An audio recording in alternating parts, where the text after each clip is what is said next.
Alright, we're gonna start doing the differential in this truck. I'm gonna weld the diff in it. You know why? Because I'm tired of one wheel peels.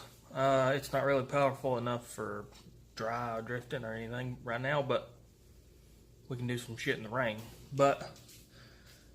So that's what I'm gonna do right now. That's what you're gonna see. I'm actually already done with it, but that's what y'all are gonna see me doing. And whenever I am done, I have another surprise. I sold the wheels and tires that were on the truck,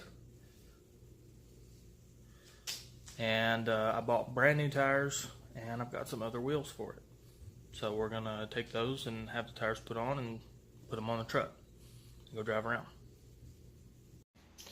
Alright, so I'm starting on welding the diff process because I'm tired of playing in the rain with one wheel.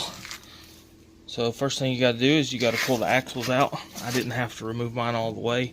You just want to pull it out enough to disengage the center, the third member, the diff there, which obviously if you look at this one, it spins super easy. And also the drive shaft doesn't try to turn whenever I do that, so neither side turns. They're both disengaged. What you got to do is you pull the drum off, which you use a 12mm bolt. I can't remember what the thread pitch is, but this is like a 12mm off of a Honda. Should be the same for a Nissan. And it threads into the front of the drum and those little holes right there. I only had to do one of them and it pulled the drum off. Then there are 4 bolts back there. 4 bolts on the back that hold the hub, the rear hub, to the rear end housing. Then just pull. I didn't undo the brake line because I just pulled it out enough so that the axle's not in the diff.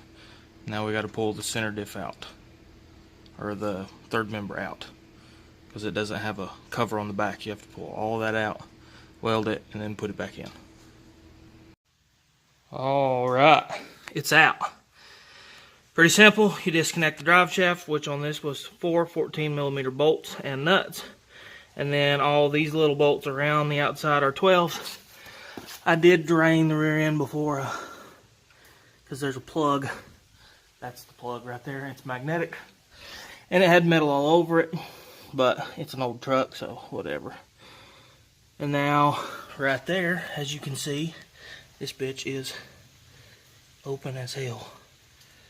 So we're gonna fix that. Alright, so I've got it cleaned out, both sides. That is obviously not clean, but I'm not welding on that. But I got the spider gears cleared out.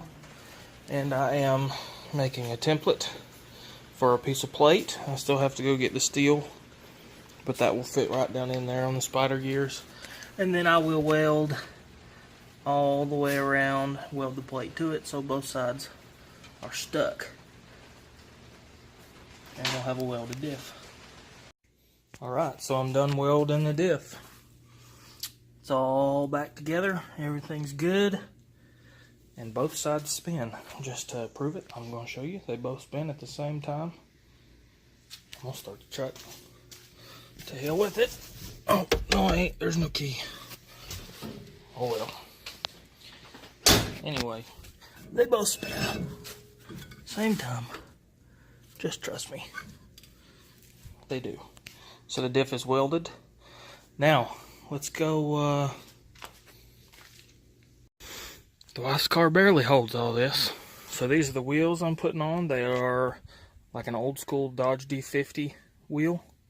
It's same lug pattern as the Nissan and stuff. I bought brand new Long tires. $139 a set.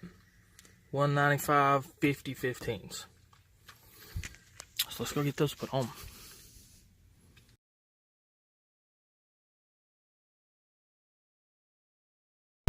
Alright, well, the diff is all welded up.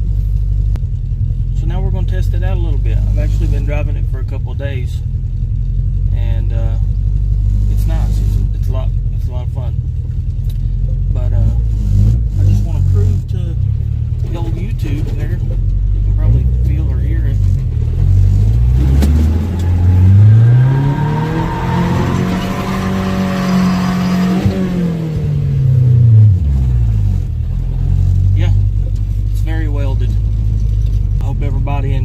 this chopped up garage production.